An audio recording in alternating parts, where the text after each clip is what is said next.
You know how when a thread comes loose on your sweater and you keep pulling at it, hoping that at some point to stop and you can cut it, but it never stops coming. And by the end of it, you have a whole untwined ball of yarn and you're not wearing anything. That was Eugene's spiral throughout this 4 episodes.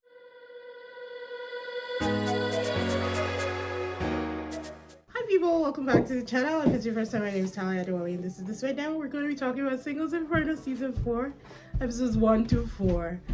Kids are around, so if you hear noise, guys, it's them. But let's get into it because we have a lot to discuss. I'm just going to be touching on the things that stood out to me. I'm going to be talking about my favorites so far. I'm going to be talking about people that pissed me off.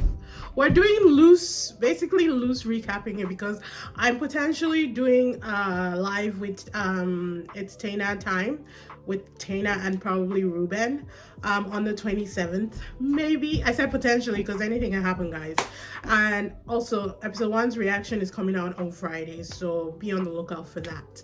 I don't know that I'm doing all the reactions. I think I'll see how episode 1 goes. If you guys really want it, maybe I'll do it, but otherwise from the 24th all the reactions will be on Patreon. You can check out the link in the description and you can go check them out there. Episode 1 is going to be free, so you could go watch that for free and then decide if you want to watch the rest or not. So yeah, Singles Inferno is back with season 4 right now. At the time I'm making this video, episodes 1 to 4 are out. 5 and 6 will be coming out the next day, I think, if I'm correct. We have our regular host Dex is back and he seems a lot more confident this season, which I am really enjoying. I love it. Han-hae, Jin-kyung, I think, Da-hee, and Kyu-hyun. All of them are all back. They're all at their best. If I'm being honest, commentary has been really good. They have missed out on some things. Some of their calls I've been like, are you guys just saying it because you want to keep the peace, or is this how you really feel? Because some of the things that they said about some of the contestants, what's his name, Jung-soo, let's just put it out there. I kind of had my reservations about it. He's kind of proving me right. I think he's going to be the one that I dislike this season. They were really giving him leeway and I'm like, what are you guys doing? What are you doing? I don't like this. Like, say the truth and let's shame the devil, But they are hosts. This is how they've always been, so I'm not surprised. So this season, what they did is that they introduced us to the girls. They brought out 6 girls. They left them on one island. And then they brought out 5 guys and they left them on one island. And they then started, infusing. I think the guys did a competition, won, and then he got to choose a girl that he wanted to go to paradise with instantly. And then the first 2 boys, I think the boys that came in first and second were the ones who decided who they wanted to take to paradise and left the island. Then they left girls there. They left the remaining 4 girls there to stew in their discomfort, and they left the remaining 3 guys to wallow in despair. Essentially, I watched, by the way, and you hear me say this in my reaction, at first I didn't really want to watch it because I'd seen the previews and I didn't think any of them were cute. I'm not really sure what was happening the day that I watched the previews. I don't know. I really don't understand where my feelings were or what was going on. I just didn't understand. And then they start showing us the girls and the guys start coming out and they're really cute and really handsome, and I'm like, whoa, what was I talking about? They introduced us to Xion. It was Xion, Eugene, Minsol, Jiyeon, Haejin, and Aren. Out of all of them, I really like Xion. I think she's cute. I think she's bubbly. Eugene, I was on the fence about. Minsol, I thought was really pretty. She reminded me of the girl in season 3 that used to do the eyes like this, but also of Sora from Love After Divorce, like a combination of both of them. Haejin, there was something off about Haejin, but I didn't know how to put a finger on it or what it was, but she was also given Pixie cute. And then Aren I liked. Aren was giving pageant beauty for me. The skateboarding was very cool. I think there's sides to Aren that we've not seen yet. Even by the 4th episode, there hasn't really been enough for us to know about her. So I'm just waiting to see. Jiyeon, by the end of the season, not season, by the end of episode 4 was my favorite. When she first came in, there was something risky about her, something dangerous, something edgy, and I just loved it. She's dark where everybody else is light, and I don't know what it is. I love black colors, guys. I'm drawn to it, so I really like her. And I know we've not seen we've not been able to see her yet. In episode 4, something does happen where, you know, she's finally put first and she gets to interact. I don't know that she likes the guy, you know, but he's the only one showing her attention, so it is what it is. For the guys, they start off with Taekwon, who looks like the guy from Tale of the Nine Tails, the baby brother fox, the one that was whining unnecessarily. I forget his name, Kim Sum, I don't know, but he looks like him. I thought he was cute. Dong-ho in the hole. I have to say it every time. I think Dong-ho will be the baller of the season. When you say baller in Nigeria, the dud, the one that might never leave the island. I'm not sure. Things seem to be developing nicely for him right now, so I'm not really sure. But I think that Dong-ho is staying on Inferno. Teo. I like Teo, hate the way he walks. Liked him, disliked him, and then liked him again. So I wouldn't even say dislike. Here's the thing, Teo is very confident about who he is. He says what he wants when he wants, and he just lives his life. I didn't like it because I thought maybe he was coming on a little too strong or doing a little too much. And then I realized that just seems to be how he is. And I cannot ask him to be any less than himself. So because of that, I have a respect for Teo, and honestly, he's my favorite. I'm just going to say it. I do think that he's going to be heartbroken because he's really hard set on one person. Seems like a loyal guy, but I don't think that his loyalty will be rewarded. But we have to wait and see. And then Jung-soo was giving that boy next door vibe, you know, the ones that look good but aren't good. And I just had reservations about it. I think he's cute. I think he's alluring. When he smiles, he's even cuter. But there was definitely reservations about him. I wasn't full throttle for Jung-soo. Then last but not least, who was introduced in episode 1 was Yuk Jun-so. I call him Tarzan because of the hair. He is drop dead gorgeous. When he's 40, 50, Lord have mercy. Hold on to your purses, hold on to your wives, hold on to your daughters. God, he's essentially a party snatcher. I'm just gonna be honest about it. He's cute. So he apparently is known because as soon as he came up, everybody was shouting yuk yuk yuk. He is a former or current UDT soldier. I think he's an ex-UDT soldier. He is on Ion Squad. I think he was on one of the seasons, probably the current season, and I think he was also on Sweet Home, on one of the shows that is on Netflix. So he's quite known, but he also has this. He gives off this edgy, you know, stern, serious persona. But as the episodes go by, you kind of learn that Yuk is a softie. By the end of episode 1, I was like, oh my god, you're just a big old softie, so cute, so adorable. He also seems to have set his mind on one person at this point. I mean, things did change by the end of episode 4, but I don't know if it's set in stone that he has actually changed his mind or if he was just mad about the things that went down throughout the entire 4 episodes that we've seen. By episode 1, the boys had done a sport already. They'd already done their challenge, and Yuk and Jung-soo emerged as first and second. So it was Yuk's turn to choose, and he ended up choosing Yujin because when they were all lined up, she was the only one who was really smiling and engaging, and I think that was just a safe space for him. But maybe he was also attracted to her because by the end of their date in paradise, it looked like he was locked in. You know, he was like, where's your mama? Let's get this register signed, you know? Second was Jung-soo, who came and chose Shion. By the time Yujin and Yuk left, Jung-soo left, the girls realized that you had to engage to be chosen. So all of them were smiling from ear to ear. But when Jung-soo chose Shion, Haejin was disappointed. And unfortunately, by episode 2, you can see that Haejin carries things. She holds on to things. And I'm like, you have 10 days in Inferno. You gotta make smart choices and be quick about it. You do what you need to do to secure who you need to secure and move on. You don't have time to be holding grudges like this. But she seems like a grudge holder. And unfortunately for her, by the end of episode 4, there's a lot of grudges to be held. You know? So they go to their, paradise date. I think that Jung-soo and Shion had a lot more sexual intensity than Jun-soo and Yujin. Eugene seemed like she would laugh at anything. She seems like she can look at a wall and laugh. So even though their interactions were nice and cute, you know, I think that Junso was falling more for Eugene than Eugene was falling for him. But when it came to Shion and Jung-soo, I know the names are confusing, guys. Don't worry, I'll use pictures. When it came to Shion and Jung-soo, it looked like Shion was falling more for Jung-soo because Jung-soo, he's 33, he's older. Shion is 25, 26. So he was very much caring and attentive. And who doesn't want that, you know?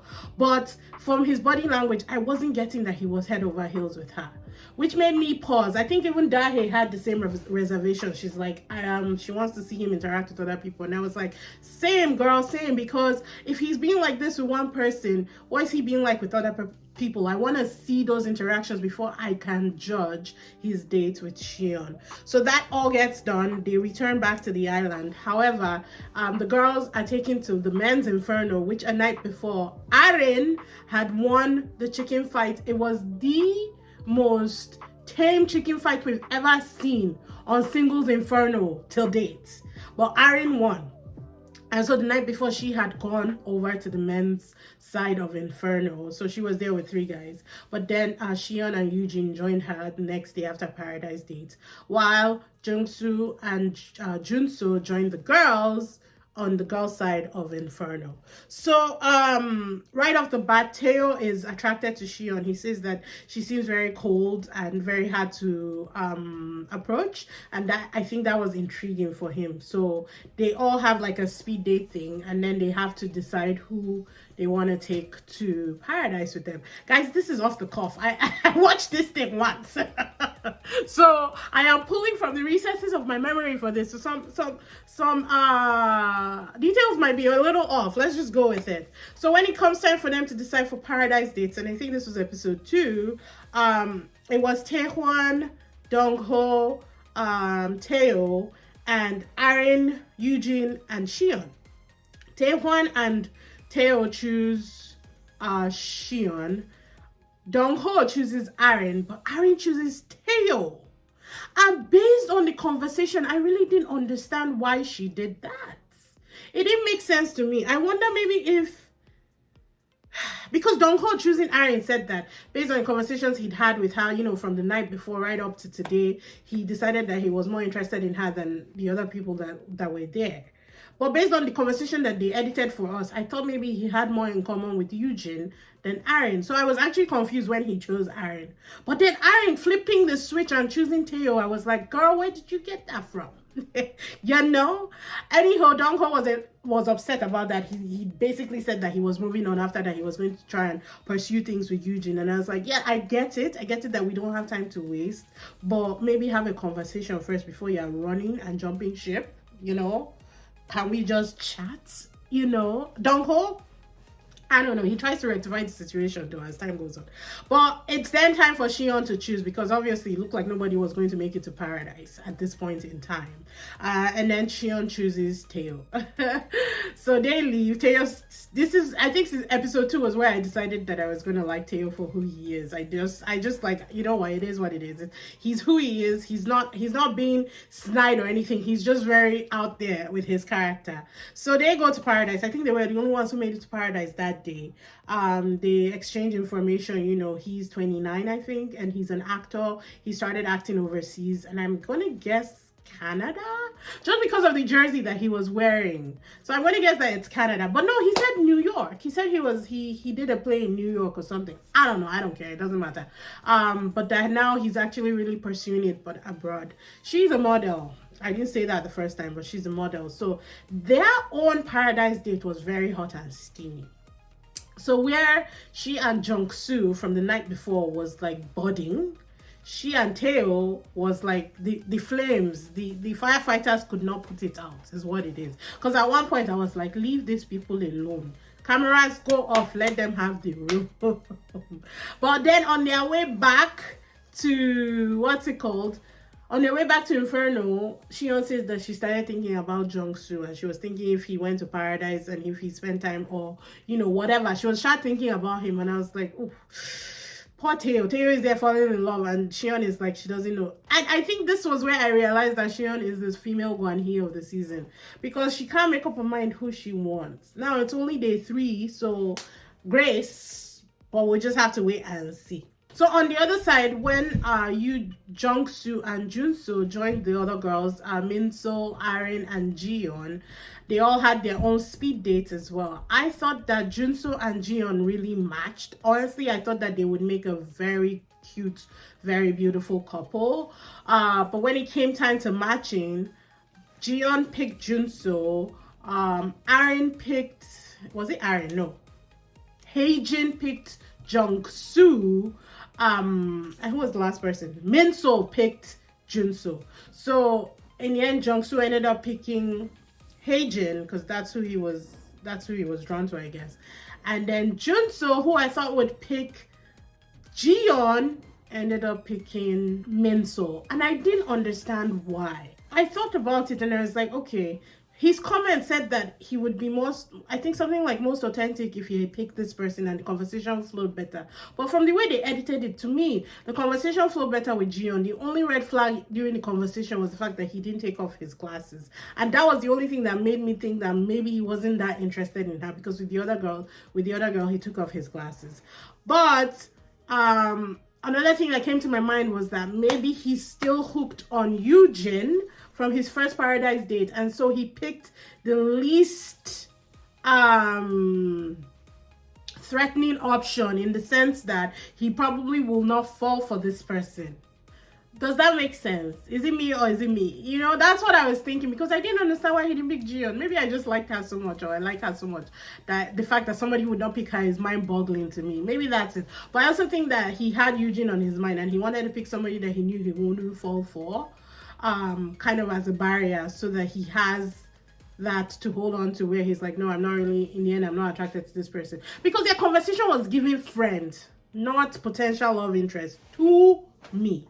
But anyway, so those were the matches. They went off to Paradise. Min-so, unfortunately, she's 23. She's the youngest person. I didn't really get that, because her mannerism seemed kind of mature, you know, until you get to the love side of things. Her mannerisms are mature.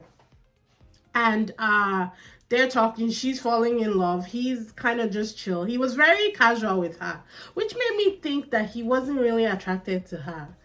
And then by the time they go back, they merged the Infernos together, so everybody is in the same place. But Jung-soo and Hae-jin's date, he was the exact same way with her as he was with Shion. Now, when it comes to taking care of somebody, I'm okay with that. If you're the same in every room, it's your words that I actually listen to. So when she was saying that, oh, he was the exact same way, I was like, yeah, I get that he was the exact same way, but was he saying the exact same things? Because if he's saying the exact same things, that's when I call bullshit on the guy. If he's not, then the way he treats one person is okay with the way he treats another person. He's not going to be an asshole to you just so he can be a nice person. Do you understand what I'm trying to say? It wasn't setting off any alarm bells yet, even though he was still yellow. He wasn't full on white flag, he was yellow. So by the time everybody gets together, the girls are talking, they're exchanging cliff notes, you know. Yoo-jin tells everybody that her date in Paradise with I think she told them the night before, but she said that her date with Paradise with Jun-soo, she didn't get butterflies. And then when they all come together and she realized that he went to Paradise with another girl, she starts to spiral. You know how I described Eugene's spiral throughout these first 4 episodes? You know how when a thread comes loose on your sweater and you keep pulling at it, hoping that at some point to stop and you can cut it, you know, and burn the tip or tie off the tip or something. But it never stops coming. And by the end of it, you have a whole untwined ball of yarn and you're not wearing anything. That was Eugene's spiral throughout these 4 episodes, because by episode 3, was it 3 or 4 that the bonfire nights happened? I think it was, I can't remember, Sha. But leading up to the bonfire nights, they do this one challenge where the men are standing on a beam and the women have to walk across. And the fastest person who walks across gets a dessert date. So Shion goes through, she's really fast. So who starts it actually? Hae-jin starts it, she gets through. Then somebody else I think went and they got through. Anyways, Minso's turn. The afternoon before, they had all been eating lunch, and Minso was just talking about, you know, her dates in paradise, how much they this, how much they that. Junso was uncomfortable, Eugene was uncomfortable. But here's the thing, I don't even blame Minso for having that chit chat. She was a girl falling in love. She's entitled to talk about her experience. Eugene getting uncomfortable over there is her own fault, because when they all got back and they merged them together, she could have easily tried to talk to Junso and, you know, either get back to where they were during their paradise date or confirm that there's nothing between them. But you did nothing. You stayed on your own. And now you're getting uncomfortable because the girl that went on a date with him is talking about her date with him. I didn't understand it at all. Junso, on the other hand, was also uncomfortable because I guess he didn't really want all these things spilled in front of Eugene. But he himself had not tried to go and talk to Eugene. So I'm like sitting there, everybody's blaming Minso with their facial expressions, and I'm like, no. Yeah, should she be blabbing? Probably not, but she's happy. She's a girl finding love. She's 23 years old, probably seeing somebody that she's really interested in. How dare you take that experience away from her? You know? So there was already this whole misunderstanding amongst all of them already. Then they do this challenge where the fastest girl would get her dessert date. So 2 girls had gone by. I think, was it 2? I don't know. It was Sha Minso's turn, and Junso was the first person on the log. And I swear to God, he pushed her. I swear to God, he pushed her. I can't prove it. I really can't. My brother said he didn't. My brother said he just let her fall. But he pushed her. He pushed her. I cannot prove it, guys, but she ended up in the water. The next girl to try and go through was Ji-hyun, and he got boob graze on that one. But at least when she fell, he fell with her and even tried to protect her. So he turned in a way where she would have landed on him. So if they were landing on solid ground, she would have landed on him. They landed in the pool, so they were in the water. And then last but not least, I think it was Aaron. Okay, yes. It was Haejin first, Eugene second, and Shion third, and then the last 3 girls ended in the water with Junso. So it was Aaron, and even that one, he when they were falling, he tried to push her towards Taewon, but Taewon could care less. Taewon was not interested in any of these girls at this point in time, so he could care less. So they all ended up in the water. So Junso was feeling bad about it, but in the course of the challenge, Shion won. She got through the log and all the guys in 20 seconds. So it's time for Shion to pick a date now. Shion has been saying that she likes Jung-soo. Even when she was on a date with Tae, she has been talking about Jung-soo and thinking about Jung-soo. So obviously, now there is a dessert date, guess who you would think that this girl would pick? Wouldn't it be Jung-soo? But no, out of nowhere, she says Junso. The boy was so out of it because he'd fallen 3 times and taken 3 girls out with him that he didn't even register that she had called his name. And I was like, why would she do that? I just didn't understand it, but it is what it is. And it solidified for me that this girl was the female Han-hae on the season. She's really not. I think she likes to play games. I like her, don't get me wrong, I like her, but I think she likes to play games. But the problem with playing games is that there's always a winner and a loser, and you might not get the spot that you are looking for, right? So fast forward to the bonfire night, the truth or dare night that ended all things. Ooh, two people were sacrifices on the altar for this truth or dare night. So it starts out they're all sitting. I think it was, I don't know how it's arranged, but while I'm talking, that things will happen. They're all sitting down. Eugene ended up between Tae and Junso, but she was talking to Tae throughout the entire night, talking, laughing, being bubbly. I think she's a bubbly person, but I also think that she was overdoing it a little too much during this bonfire. It was a tad, just a smidge too much. So I didn't understand why she did that. If you're going to sit down beside the guy that you like, talk to the guy that you like, you know. Before the bonfire they'd done this thing where they'd rated likability and they'd given chocolates. You're allowed to give more than 1 chocolate. So they brought the chest out and everybody was revealing how many chocolates they had. The people who had the highest were Junso, who had I think 4, Aaron coming from behind, who got 4, and Shion, who got 4 as well. I feel like those were the only ones that had high. I can't remember, it doesn't really matter. Anywho, they then do truth or dare, and oh my god, never do truth or dare. I mean, do it, it's entertaining to us, but never do. I'm going to talk about the 2 people who had declined during this. It was Eugene, not for the truth or dare even. It was just because of the way she was acting. I think it rubbed a lot of the guys off. So a lot of the guys kind of dropped her. Dong-ho, who was interested in her because Aaron didn't choose him, you know, for the first Paradise matching dates. Aaron had just been asked a question and she said that Dong-ho was her first. When he in turn had been asked the question, he decided not to answer and drank. So obviously she felt slighted in some kind of way, as she should. If I'm being honest, Dong-ho was being a hoe in that situation. He wasn't really giving what he was supposed to be giving, and that's why I tagged him Bolo. But he'd been watching Eugene throughout the entire night, and as the night progressed, it looked like he wasn't just interested anymore. And at some point he switched over and started paying Aaron more attention. So that one was kind of settled. So Eugene was already like getting points deducted left, right, and center at this point in time. But the last person that really got the hardest hit of it all was Jung-soo, and I was so happy. His true colors showed. He got three questions, and he decided to answer all 3 questions.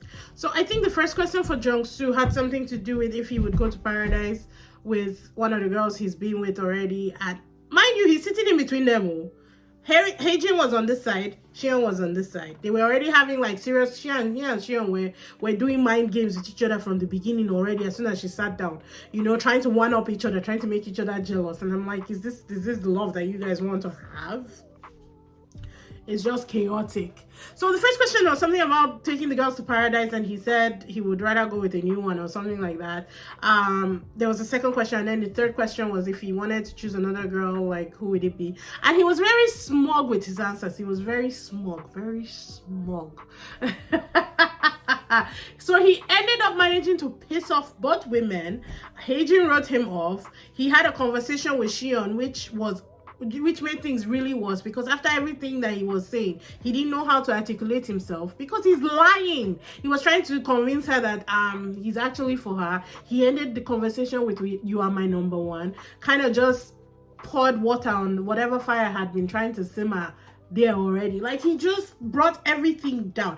I don't like him. I don't like him, and I think I'm not going to like him throughout the season, but I just have to see the way he moves. Anyways, that kind of dampened that situation. So by the next morning, that same night, Xion went back to the fire pit to have a conversation with Theo, and he kind of apologizes if he was coming on too strong during their Paradise date.